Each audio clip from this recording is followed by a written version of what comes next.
안녕하세요. 신우 때문에 졸지의 시댁과 연끈은 30대 여성입니다. 남편과는 대학교 시절에 동아리 활동을 하며 알게 된 사이예요. 이후로 한 1년간 가깝게 지내다가 남편은 군대에 갔고 저는 미국으로 유학을 갔습니다. 이후로는 한동안 연락이 닿질 않았고요. 그러던 어느 날 친구 한 명이 남편이 제 소식을 수소문한다는 이야기를 전해주었어요.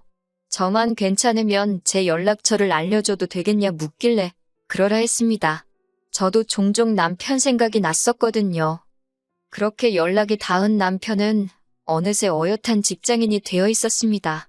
대한민국에서 몇 손가락 안에 드는 대기업 인사팀에서 일하고 있더라고요. 당시 저는 서울에 있는 상급종합병원 기획팀에서 근무하고 있었고요. 이후로 매일같이 남편이 연락을 해왔습니다. 회사와 저희 병원이 멀지 않다 보니 커피 한 잔, 맥주 한 잔 그런 약속을 거절하는 것도 쉽지 않았네요. 그래서 솔직히 한동안은 남편이 귀찮기도 했는데 남편은 눈치도 없는 사람 마냥 거의 반년을 한결같이 들이대더라고요. 그런 남편에게 결국 제가 마음의 문을 열면서 저희는 진지하게 사귀게 되었습니다. 이후로 2년의 연애 끝에 남편이 프로포즈를 해왔지요. 남편의 부모님, 그러니까 저희 시부모님은 작은 식당을 운영하셨습니다. 하지만 남편과 제가 한창 연애 중이던 시기에 여러 가지 사정으로 식당을 접으셨지요. 남편 말로는 노후 준비는 그럭저럭 되어 있다 했는데 솔직히 지금 생각엔 언젠가는 시댁으로 목돈이 들어갈 일이 생길 수도 있겠다 싶어요. 식당을 접으신 이후 지금은 별다른 일은 하지 않고 계십니다. 그나마 다행히도 월세 나오는 오피스텔 하나가 있어서 거기서 나오는 돈으로 그달그달 생활하고 계세요. 남편에게는 3살 어린 여동생도 한 명 있는데 신우에 대해서는 할 말이 많기도 하고 없기도 합니다. 무슨 뜻이냐면 솔직히 저는 저희 신우만큼 운이 좋다고 해야 하나? 아무튼 신우 같은 사람은 본 적이 없어요. 운이라고 표현하는 게 적절한지는 모르겠지만 얼굴 하나는 참 예쁘장하거든요. 남편 말로는 손을 좀 봐서 그런 거라지만 원래도 예뻤으니 성형을 해서 더 예뻐진 거 아니겠어요? 그런데 문제는 신우도 자기가 예쁜 걸 알아서인지 그 예쁜 얼굴 하나만 믿고 살았습니다. 그렇다고 정말 무슨 연예인을 할 정도는 아닌데 그래도 신우가 말하기를 자기 얼굴 정도면 차비만 들고 다녀도 밥 먹고 술 먹고 사는데 아무 지장이 없다대요. 아무튼 신우는 미래에 대한 걱정이 없는 건지 뭔가 배우려는 의지도 없고 일을 해서 돈을 벌어야겠다는 생각도 안 했습니다. 그래도 재주라고 해야 하나 곧잘 주변 남자들한테 명품 가방이나 신발 같은 걸 선물 받아 와서는 그걸 팔아서 생활비는 충당을 하더라고요. 그러다 사정이 여의치 않을 때는 어머님 아버님한테 손을 벌리는 듯 했고요. 솔직히 신우가 저한테 돈을 빌려달라고 한 것도 아니니 제가 나설 자리는 아니었겠지만 옆에서 보고 있자니 참으로 딱하고 황당하더라고요. 가족 중 누구 한 명 제대로 신우한테 정신 차리고 살라 소리를 안 하는 게요. 그렇다고 올케인 제가 그 말을 대신 할 수도 없잖아요? 여러 가지로 불쌍한 인생이다 생각하고 관심을 끊고 살려고 했네요. 그런데 공도 구르는 재주가 있다더니 지난 가을이었습니다. 하루는 뜬금없이 신우가 시집을 가겠다 하더라고요. 그제서야 남편이 하는 말이 자기는 벌써 밖에서 한번 만나봤다는데 결혼하겠다는 남자가 너무 괜찮은 사람이더랍니다. 사업을 하는 남잔데 듣자 하니 남자 쪽 부모도 꽤나 돈 좀 있는 것 같다면서 자기 여동생이지만 어떻게 그런 사람을 꼬셨는지 재주도 좋다고 그러더라고요. 같은 여자로서 그런 신우를 질투했냐고 물으신다면 전혀요. 오히려 진심으로 잘됐다. 이참에 어머님 아버님도 한시름 놓으시겠다고만 생각했네요.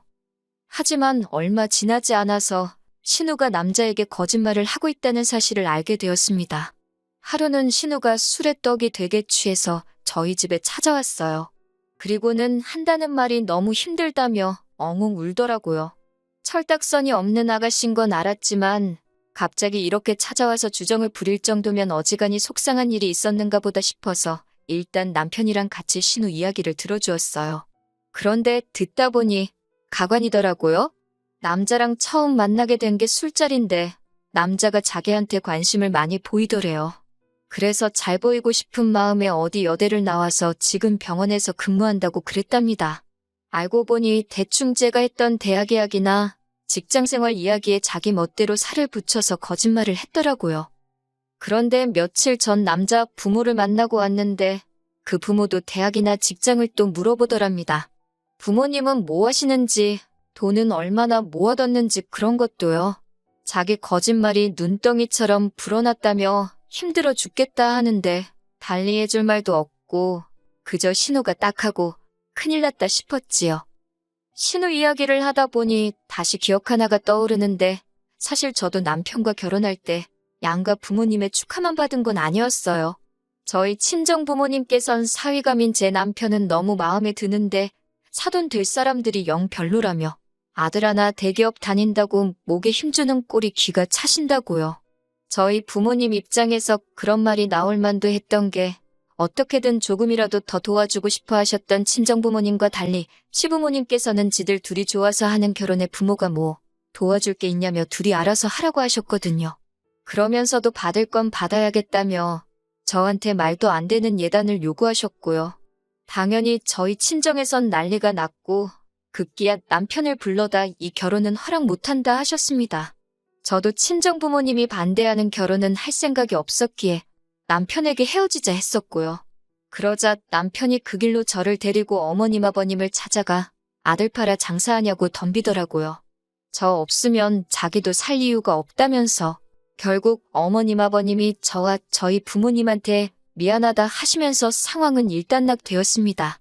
그리고 기왕 말이 나와서 말인데 남편이 저보다 연봉이 한 1,000만 원 정도 많은 건 사실이에요. 시간이 지나면 그 차이가 더 커질 수도 있겠지요. 하지만 일단 제 경우 병원이라는 데가 웬만하면 잘릴 일이 없어요. 게다가 친정이 경제적으로 유복한 편이거든요. 그래서 이래저래 따져보면 제가 손해면 손해지 절대로 남편이 손해보는 결혼은 아니었는데 그래도 어찌됐건 남편이 나서면서 양가 어른들도 한풀 꺾이셨고 이후로 저희 부부는 알콩달콩 잘 살고 있어요. 아무튼 저는 솔직히 신우가 자기가 한 거짓말을 감당하지 못하고 헤어지지 않을까 싶었어요. 그런데 이게 웬걸 얼마 전 신우가 상견례를 하기로 했답니다. 신우가 하는 말이 자기가 알아봤는데 일단씩만 올리고 나면 학벌이나 직장 속인 걸로는 이혼하기도 쉽지 않다고 하더래요. 솔직히 이때는 황당하기도 하고 신우가 좀 무섭기까지 하더라고요. 그렇지만 제가 무슨 정의의 사도도 아니고 신우의 결혼에 관해서는 실오라기 하나 얽히고 싶은 마음이 없었기 때문에 알아서 하겠거니 하고 내버려두는 쪽을 택했습니다. 신우의 상견례 날 신우가 저더러 같이 나가달랍니다. 학교나 병원 이야기가 나왔을 때 자기가 말실수라도 하면 어쩌냐고 저더러 옆에 있어달래요. 저는 그건 못한다 했습니다. 그렇게 하면 어찌 보면 공범이 되는 건데 제가 아가씨가 거짓말하고 다니는 것까지야 어떻게 막을 수가 없지만 그걸 도와줄 수는 없는 거라고요. 이것 때문에 저 시부모님한테 정말 욕을 바가지로 얻어먹었습니다. 신우가 좋은 사람 만나서 시집 간다는데 신보가 고약하다는 둥, 질투하냐는 둥, 별의별 소리를 다 들었네요. 어머님이 저더런 네 친동생이었어도 그랬겠냐 하시는데 제 친동생이었으면 진작에 머리털 다 잡아 뽑아놨을 거라고 받아치고 나서야 잠잠해졌지요. 이후로 신우의 결혼이 어떻게 진행되고 있는지 아예 관심을 끊었습니다. 제가 솔직히 나설 자리도 아니고 하니 식을 올리기로 하면 청첩장이 나올 것이고 그러면 참석해서 축하나 해주면 되지. 그렇게 생각하자 했지요. 그런데 하루는 신우가 다급하게 연락을 해왔습니다. 저희 병원에는 직원들에 한해서 소개로 오는 가족이나 지인들에게 60%의 병원비를 할인해주는 제도가 있어요. 예전에 어머님도 한번 혜택을 보셨기 때문에 남편은 물론이고 시댁 식구들 모두 그런 제도가 있다는 걸 알고 있지요. 그런데 신우가 갑자기 그걸 이야기하면서 자기 시어머니 되실 분이 저희 병원으로 가고 있다는 겁니다. 다른 병원에서 백내장 수술을 하기로 하셨는데 자기가 아무 생각 없이 그 병원 너무 비싸다며 그 혜택 이야기를 했다는 거예요. 자기는 돈이 없으신 분도 아니고 해서 할인받자고 병원을 옮기실 줄은 몰랐다면서 그러면서 저더러 일단 제 이름으로 할인 좀 해달랍니다. 자기는 지금 지방이라서 병원에 쫓아와 볼 수도 없다고. 이게 무슨 말도 안 되는 상황인가 싶어서 황당하기 짝이 없더라고요. 무엇보다 그 두 번의 혜택 중 이미 한 번은 연초에 쓴 상태였고 남은 한 번은 저희 이모가 쓰기로 되어 있었어요. 복잡한 치과 치료라서 돈이 많이 들기도 했고 그런 걸 떠나서 진작부터 이모한테 쓰게 해드린다고 약속해 놓은 상황이었으니까요. 신우한테도 알아듣게끔 상황 설명을 했지만 신우는 막무가내였어요. 자기가 시어머니 될 사람한테 개망신 당하기를 바라냐면서 저도 신우의 그런 태도에 화가 많이 났고 결국 개망신을 당해도 어쩔 수 없다. 내 입장에선 이모랑 한 약속이 더 중요하지. 이렇게 막무가내로 나오는 건 들어줄 수가 없다고 칼같이 선을 그었네요. 그리고 무엇보다도 아가씨 거짓말에는 조금도 얽히기 싫으니 와서 아가씨가 직접 해결을 하던지 하라고요.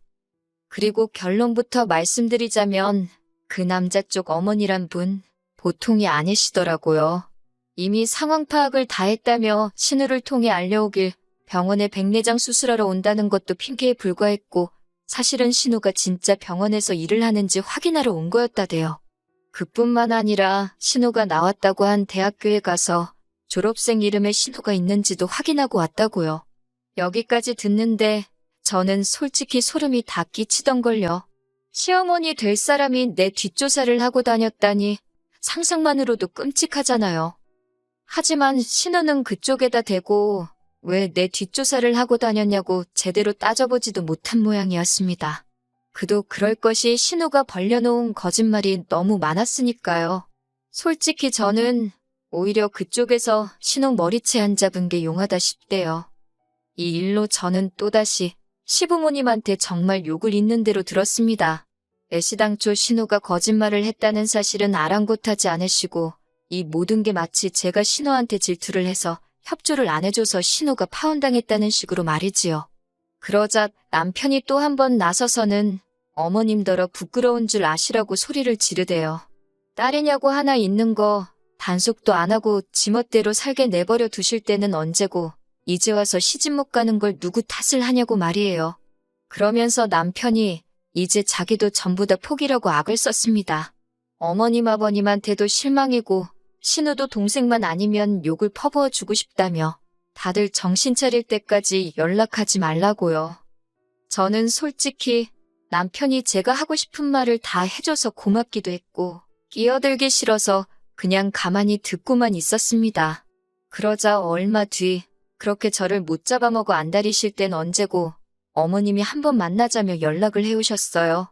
하신다는 소리가 저희 친정의 이야기에서 어디 격리 자리라도 하나 소개해주면 안 되냐입니다. 어이가 없어서 어머님께 신우한테 돈 관리를 맡기라니 고양이한테 생선을 맡기는 꼴이지 않냐고 되물었네요. 이후로 벌써 몇 달이 지났고 왕래는 없습니다. 가끔 신우가 죽는 소리 하느라 남편한테 전화는 하는 눈치더라고요. 그런데 남편의 단호한 태도를 제 눈으로 벌써 2번이나 봐서 그런지 별 걱정은 안 되네요. 앞으로도 남편만 믿으면서 살면 될 것 같습니다.